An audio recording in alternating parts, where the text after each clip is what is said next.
शाम के 7 बज रहे हैं। आप देख रहे हैं न्यूज 24। सबसे बड़ा सवाल में आपका स्वागत है। आपके साथ मैं हूं मानक गुप्ता। देश की संसद आज नारेबाजी, पोस्टर, प्ले कार्ड, हंगामे और शोर शराबे से भी एक कदम आगे बढ़ गई, जब बीजेपी सांसद भी कांग्रेस से मुकाबला करने को मैदान में उतर गए। जी हां, सदन का वेल ही जंग का मैदान बनने वाला था। किसी तरह हमारे माननीय सांसदों के बीच हाथापाई होते होते बची। बीजेपी कह रही है कांग्रेस सांसदों ने डिप्टी स्पीकर पर कागज के टुकड़े फेंके, जबकि कांग्रेस सांसद आरोप लगा रहे हैं कि उन्हें धक्का दिया गया। इससे पहले स्पीकर सुमित्रा महाजन भी आज आग बबूला दिखाई दी, जब कांग्रेस सांसदों ने प्ले कार्ड्स के साथ उन्हें घेर लिया। स्पीकर ने चिल्ला चिल्ला कर कहा, सिर्फ 40 सांसद देश के 440 सांसदों का हक मार रहे हैं। इस सबके बीच सरकार ने उधर राज्यसभा में जीएसटी बिल पेश कर दिया। वित्त मंत्री अरुण जेटली बोले, कांग्रेस सेल्फ डिस्ट्रक्शन मोड में चली गई है और अपने ही जीएसटी बिल का विरोध कांग्रेस की सांसद देश के 440 सांसदों का हक मार रहे हैं। इस सबके बीच सरकार ने उधर राज्यसभा में जीएसटी बिल पेश कर दिया। वित्त मंत्री अरुण जेटली बोले, कांग्रेस सेल्फ डिस्ट्रक्शन मोड में चली गई है और अपने ही जीएसटी बिल का विरोध कांग्रेस की विकास विरोधी छवि को एक्सपोज कर रहा है।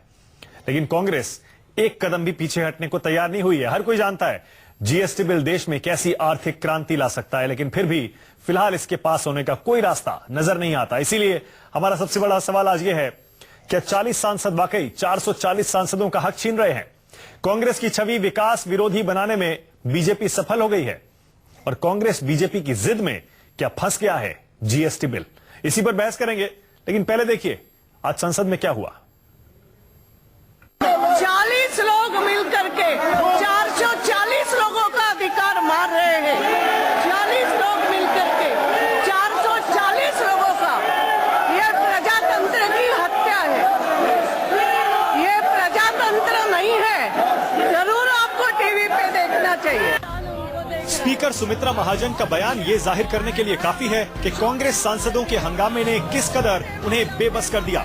स्पीकर लगातार कांग्रेस सांसदों से चर्चा का अनुरोध करती रही, लेकिन कांग्रेस बिना स्थगन प्रस्ताव के चर्चा पर राजी नहीं हुई और हंगामा जारी रहा। स्पीकर के ऊपर कागज फेंकना पॉइंट ऑफ ऑर्डर है क्या? क्या हो रहा है इस सदन में? What is happening in this house? I am not able to understand. मजाक का विषय बन गया है लोकतंत्र का। कोई तरीका है क्या? ये कोई तरीका है क्या? उनको नहीं चाहिए बहस, नहीं चाहिए, छोड़ दीजिए, बहस मत करिए। हमने जो दिया है आप उसको स्वीकार करो।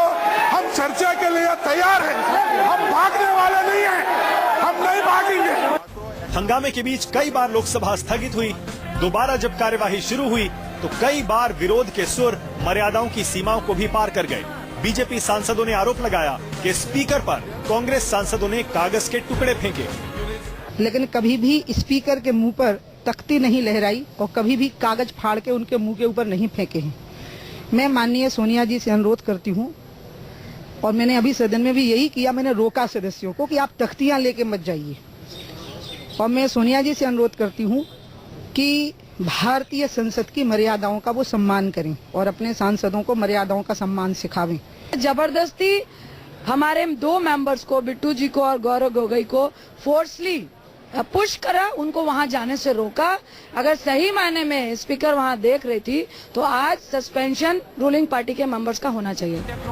उधर लोकसभा में पूरी कार्यवाही के दौरान कांग्रेस सांसद वेल में जाकर नारेबाजी करते रहे। इस बीच राज्यसभा में कांग्रेस के विरोध की कुछ ऐसी ही तस्वीर देखी गई। वित्त मंत्री अरुण जेटली ने भारी विरोध के बावजूद जीएसटी बिल को पेश कर दिया। हालांकि हंगामे के चलते उपसभापति पीजे कुरियन ने सदन की कार्यवाही को कल तक के लिए स्थगित कर दिया, जिसकी वजह से जीएसटी बिल पर चर्चा शुरू नहीं हो पाई। पर जिस तरह से जीएसटी पर दोनों पार्टियां अड़ी हैं, उससे लग तो यही रहा है कि इस मॉनसून सत्र में इसका पास होना मुश्किल है। हम जीएसटी के पक्ष में थे, जीएसटी के पक्ष में हैं। सरकार की तरफ से ये झूठ फैलाया जा रहा है देश को गुमराह करने के लिए। कांग्रेस को केवल जीएसटी को रुकवाना था और कांग्रेस पार्टी क्योंकि देश के आर्थिक प्रगति नहीं चाहती। दोनों सदनों में कांग्रेस का हंगामा जारी रहा। कल सरकार के लिए राहत बनकर आए मुलायम सिंह यादव के बदले सुर ने सरकार की चिंताएं आज फिर से बढ़ा दी। मुलायम सिंह ने जाति के आधार पर हुई जनगणना के आंकड़े जल्द रिलीज करने की मांग उठाकर नए सिरे से टकराव की संभावना को बढ़ा दिया। सुबह प्रधानमंत्री मोदी ने संसद चलाने को लेकर मुलायम की तारीफ की थी। इस बीच मुलायम के इस रुख ने बड़े बड़े सियासी पंडितों को हैरान कर दिया। जातीय गणना कराना चाहिए, किस जाति की कितनी जनसंख्या है, उससे स्पष्ट हो जाएगा। क्योंकि एक चर्चा छेड़ दी, मैंने जो बताया संवैधानिक के उस पर बैठे हुए उच्च पद पर कि एक विशेष वर्ग का प्रभुत्व है, उनको जारी किया। गुरुवार को मॉनसून सत्र खत्म हो रहा है और जिस तरह से आज विपक्ष और सत्ता पक्ष के बीच हंगामा जारी है, उससे साफ हो गया मॉनसून सत्र की बलि चढ़ना तय है। लेकिन सवाल तो ये है, मॉनसून सत्र के बर्बाद होने की जिम्मेदारी किसकी? संभव है बीजेपी कांग्रेस की छवि विकास विरोधी बनाने में सफल हो गई हो, लेकिन सवाल तो सरकार पर भी है। क्या गतिरोध दूर करने में सरकार ने अपनी जिम्मेदारी सही तरीके से नहीं निभाई?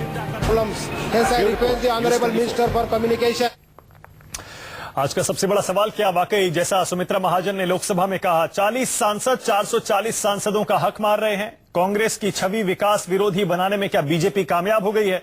और कांग्रेस बीजेपी की जिद में क्या जीएसटी बिल अब हमेशा हमेशा के लिए लटक गया? इसी पर बहस करने के लिए बीजेपी से मेरे साथ हैं angry young man Sambit Patra, Congress से तेज तर्रार रंजीत रंजन, सीपीआई से मेरे साथ हैं जाना माना चेहरा अतुल अंजान जो कि सीनियर लीडर हैं लेफ्ट की तरफ से, जेडीयू से अजय आलोक और समाजवादी पार्टी से जूही सिंह जुड़ने वाली हैं। पहला सवाल संबित पात्रा आपसे। संबित पात्रा, माना यह जा रहा था कि सदन चलाने में, जीएसटी बिल पेश कराने में, पास कराने में कोई बीच का रास्ता सरकार निकालेगी, बल्कि यहां तो आज उल्टा हो गया। आज आप ही के सांसद वेल में गए और हाथापाई की नौबत आ गई। इसका मतलब जो आप पूरी तरह से यह मान रहे हैं कि जिम्मेदारी सारी की सारी कांग्रेस की है, विपक्ष की है संसद चलाने की। आप तो पीछे हटने के बजाय आगे बढ़ते जा रहे हैं। और देखिए मानक जी, आपने मुझे अपने इंट्रोडक्शन में अभी एंग्री यंग मैन कह के इंट्रोड्यूस किया, और मैं आपको बताऊं आज मैं केवल एंग्री हूं ऐसी बात नहीं है। पूरे हिंदुस्तान की जनता जो टेलीविजन देखती है और टेलीविजन के माध्यम से संसदीय लोकतंत्र को समझती है, वो एंगर्ड है और वो बहुत गुस्से में है। क्यों गुस्से में है आपको समझना होगा। जिस संसद में 2.5 लाख रुपए उसी जनता का प्रति मिनट खर्च होता है, उस संसद में इस प्रकार का ड्रामा देखने को मिल रहा है। कौन रिस्पॉन्सिबल है? मैं आपको पहले दिन का उदाहरण देता है। जब मॉनसून सेशन आरंभ हुआ और पहला वक्ता के रूप में आनंद शर्मा खड़े हुए थे, उन्होंने कहा कि रूल नंबर 267 के अंतर्गत हमारी इच्छा, कांग्रेस की इच्छा है कि संसद के सदन के सभी कामों को स्थगित किया जाए और सुषमा जी के ऊपर चर्चा की जाए। उसके चंद सेकंड के अंदर अरुण जेटली जी खड़े हुए, उन्होंने कहा मैं इस बात को मानता हूं, इसे सेकंड करता हूं, तमाम काम सस्पेंड कर दिया जाए और डिस्कशन ही क्यों, स्वयं सुषमा जी को बुलाया जाएगा, सुषमा जी आके वो उस विषय पे चर्चा करेंगी। आप बताइए, इससे ज्यादा एकोमोडेटिव गवर्नमेंट आपने देखा है कहीं? उसके बावजूद जो हुआ है, आज जो हुआ, आप कह रहे हैं अकोमोडेटिंग है? वो एक सेकंड में कंप्लीट कर लूं। वो अकोमोडेटिंग है जो आज हुआ है? नहीं, मैं तो आपको मैं आपको पहले दिन से एग्जाम्पल दे रहा हूं। जब आपने 267 के अंतर्गत बहस करने की कोशिश की, हमने कहा अभी बहस करिए, तो आप पीछे आज की बात करिए। मैं ये सवाल पूछ रहा हूं, पीछे हटने आज की बात करिए। मैं आज की भी बात कर लेता हूं। आज तक हिंदुस्तान के इतिहास में कभी आपने देखा था कि स्पीकर और चेयर के ऊपर कागज फेंके जाएं? आज तक कभी आपने देखा था कि स्पीकर के मुंह के सामने प्लाकार्ड डाल के उनके चेहरे को ब्लॉक किया जाए?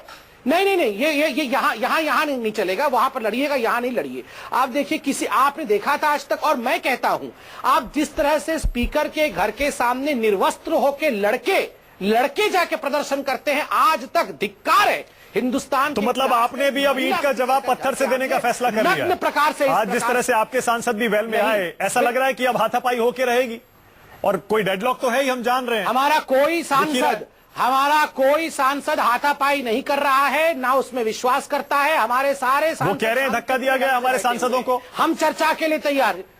कौन कह रहा है धक्का दिया? रंजीत रंजन है। रंजीत जी बताइए। कह रहे हैं उनको धक्का दिया। रंजीत जी बताइए। जो लोग पूरे देश को धक्का दे रहे हैं वो कह रहे हैं धक्के की बात। रंजीत जी देखिए, सबसे पहले जो आज हुआ और जिस तरह से हुआ, हम लोग प्ले कार्ड और नारे लगा रहे थे। आज तक पार्लियामेंट में ये इतिहास रहा है। कौन से इतिहास की ये बात कर रहे हैं? इनका काम है भाषण के द्वारा सफेद झूठ बोलना। ये शायद न्यूक्लियर डील 2008 को भूल रहे हैं, जब इन्होंने पूरे बोरे पैसे लाकर टेबल में रख दिए थे। सदन की गरिमा को धक्का तब लगा था। ये परंपरा है नारे और प्ले कार्ड लगाना। दूसरी बात, ये जो बात कर रहे हैं धक्के की, आप कैमरा मंगवाइए, लोकसभा के कैमरे में देखिए, वहां पर जिस तरह से 3:45 बजे के बाद आप मेंबर्स की बात कर रहे हैं। रूलिंग पार्टी की 2 मिनिस्टर भी वेल पे आई, उमा भारती जी खुद आई, सुषमा स्वराज जी खुद आई, उनके साथ मीनाक्षी लेखी आई, उनके साथ किरण खेर आई, उनके साथ 8-10 मेन मेंबर्स आए। गौरव गोगोई और बिट्टू जी को जबरदस्ती फोर्सली दबाया गया, पुश किया गया कि वो उस तरफ ना जा पाए। ये सरेआम कैमरे में कैद है। कौन सी परंपरा की आप बात कर रहे हैं? अच्छा रंजीत जी, बिल की बात रंजीत जी, ये आपने आज नाटक किया। रंजीत जी बोलिए। क्या 40 सांसद 440 सांसदों का हक छीन रहे हैं जो सुमित्रा जी कह रही हैं? देखिए, आज फुल मेजोरिटी के कारण रूलिंग पार्टी एक तानाशाह की तरह चलना चाहती है। आज 407 सांसदों का नहीं, पूरे विपक्ष का अधिकार ये रूलिंग पार्टी छीनना चाहती है। आप जिस बहस की बात कर रहे हो, स्पीकर कह रही है 40 सांसद, आप कह रही हैं पूरा विपक्ष। एडजॉर्नमेंट, वो तो सिर्फ 40 सांसद कह रही हैं, इसका मतलब बाकी विपक्षी पार्टियां आपके साथ नहीं है। आज सौगत राय जी को आपने देखा, उन्होंने रूल पढ़ाने की कोशिश की, लेफ्ट वालों ने भी रूल पढ़ाने की कोशिश की। आज सपा ने भी प्ले कार्ड लेकर खड़े होकर प्रोटेस्ट में हम लोग के साथ शामिल थे। एनसीपी हम लोग के साथ शामिल था। ये लोगों को गुमराह करने की कोशिश करते हैं। जिस बहस की बात कर रहे हैं कि हम करना नहीं चाहते हैं, हम बार बार खड़गे साहब चिल्ला के कह रहे हैं कि एडजॉर्नमेंट मोशन पे हम डिस्कशन के लिए तैयार हैं। ये फुल मेजोरिटी के होने के बावजूद एडजॉर्नमेंट मोशन के डिस्कशन से क्यों डर रहे हैं? क्योंकि हम लोग वोटिंग चाहते हैं। हम शायद लोकसभा में हारेंगे, राज्यसभा में ये हारेंगे, इसके डर से। कभी आपने सुना है कि मुद्दा हो विपक्ष का और रूलिंग पार्टी कहती है कि हम इस मुद्दे को डिस्कशन कराएंगे 193 में? ठीक है, नहीं ठीक है रंजीत जी, आपका पॉइंट एकदम क्लियर है और वैलिड पॉइंट है। अतुल जी, एक सेकंड में आपके पास आ रहा हूं। अतुल जी, सिर्फ एक सेकंड में संबित पात्रा से एक रिएक्शन चाह रहा हूं, क्योंकि रंजीत जी ने बहुत अच्छी बात कही है। वो कह रही है बीच का रास्ता एक एडजॉर्नमेंट मोशन निकलता है। संबित पात्रा, क्यों आप उससे बच रहे हैं? वो इस्तीफे पर नहीं अड़े हैं, वो कह रहे हैं आप एडजॉर्नमेंट मोशन की मांग तो मांगिए। देखिए मानक जी, आपको कांग्रेस की बात बहुत अच्छी लगती होगी, मगर देश को अच्छी नहीं लग रही है। क्यों नहीं लग रही मैं बता दूं। पहला दिन इनका डिमांड रेजिग्नेशन था। जब इनको लगा कि रेजिग्नेशन तो नहीं होगा क्योंकि इसमें तो कोई मैटर ही नहीं है, मेरिट नहीं है, तो अब ये कोई और रूल लेके आ गए हैं। मैं आपको एक बात पूछता हूं, ये अच्छी बात है कि नहीं आप बताइए। जब गुरुदासपुर पे एनकाउंटर, एक सेकेंड, बीच में नहीं, ये बीच नहीं, आप पहले राहुल गांधी को पढ़ाइए, मैं अपने आप पढ़ लूंगा, आप चिंता मत करिए, अभी शांति से मुझे सुन लीजिए। नंबर 1, मैं इतना कांग्रेस से और देशवासियों से आपके चैनल के माध्यम से पूछना चाहता हूं, इतना कानून और इतना कुछ आप लोग यहां डिस्कस कर रहे हैं। जब गुरदासपुर का मामला हुआ, टेररिस्ट हमारे देश पे अटैक कर रहे थे, उस समय सोनिया जी और राहुल जी को नहीं चाहिए था कि इस प्रकार का अहंकार को, कानून, रूल जो भी वो बता रही हैं, उसको बगल में रख के संसद में आके कम से कम 2 मिनट का मौन रख ले। संबित पात्रा, ये सब हो चुका है, इस सब पर बात हो चुकी है। संबित पात्रा, नहीं था, क्यों हो गया? डॉक्टर पात्रा, इस सब पर बात हो चुकी है। ना, ये सुनिए,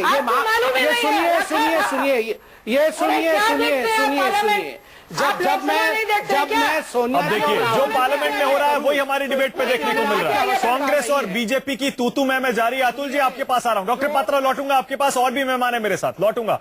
अतुल जी, जीएसटी के बारे में देश जानता है क्योंकि इतने दिनों से इसकी चर्चा हो रही है। जीएसटी लागू होने के बाद एक अनुमान है कि देश की अर्थव्यवस्था में 2% तक का उछाल आ सकता है। अतुल जी, आम लोगों को इसके कितने फायदे होंगे? अतुल जी, आपने भी पूरा स्टडी किया होगा। पूरे देश में हर चीज एक ही रेट पे मिलेगी और ये सारे के सारे टैक्स जो आजकल देने पड़ते हैं, excise duty, service tax, VAT, मनोरंजन tax, luxury tax, entry tax, चुंगी, ये सब खत्म हो जाएगा। व्यापारियों को आसानी हो जाएगी, लोगों के लिए अच्छा हो जाएगा, सामान सस्ता हो जाएगा, सरकार की इनकम भी बढ़ सकती है। अतुल जी, आपको लग रहा है कांग्रेस बीजेपी की जिद में फंस गया है जीएसटी का बिल? मैं समझता हूं मानक जी कि आज जो बात भारतीय जनता पार्टी के लोग कह रहे हैं जीएसटी के संबंध में, कृपया जरा इन्हीं अरुण जेटली जी का भाषण आज से 3 साल पहले, 2 साल पहले जीएसटी के मामले में जरा पढ़ लीजिए क्या कहते थे। तब जीएसटी का समर्थन नहीं कर रहे थे, तमाम व्यवधान उत्पन्न किए। आज देखिए जीएसटी पर बड़ी गहरी बहस है और मैं बिहार के जनता दल यू के नीतीश जी जो मुख्यमंत्री हैं उनका कंसर्न बिल्कुल सही कंसर्न है।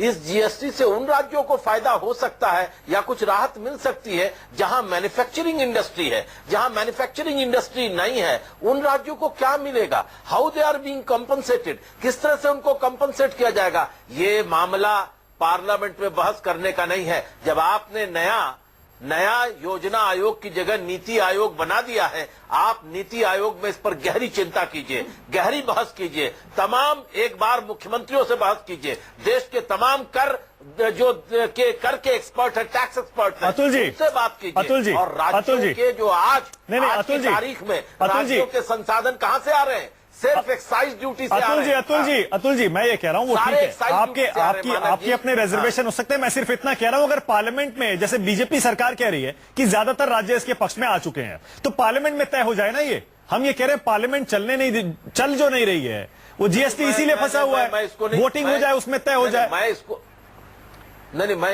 मैं आपकी बहस को दूसरी तरफ ले जाना चाहता हूं। ये तो तय होगा कि नहीं होगा बात होगी बाद में। आप कह रहे हैं पार्लियामेंट के अंदर कागज के गोले फेंके जा रहे हैं, तख्ती अलाउ नहीं है। आज क्या हो रहा बिहार की विधानसभा में? मैंने आप ही के चैनल पर कहा था आज से 7 दिन पहले कि संसद के अंदर बिहार और उत्तर प्रदेश की पुनरावृत्ति होगी। कल्याण सिंह जी के राज में जब वो मुख्यमंत्री थे उत्तर प्रदेश में लहू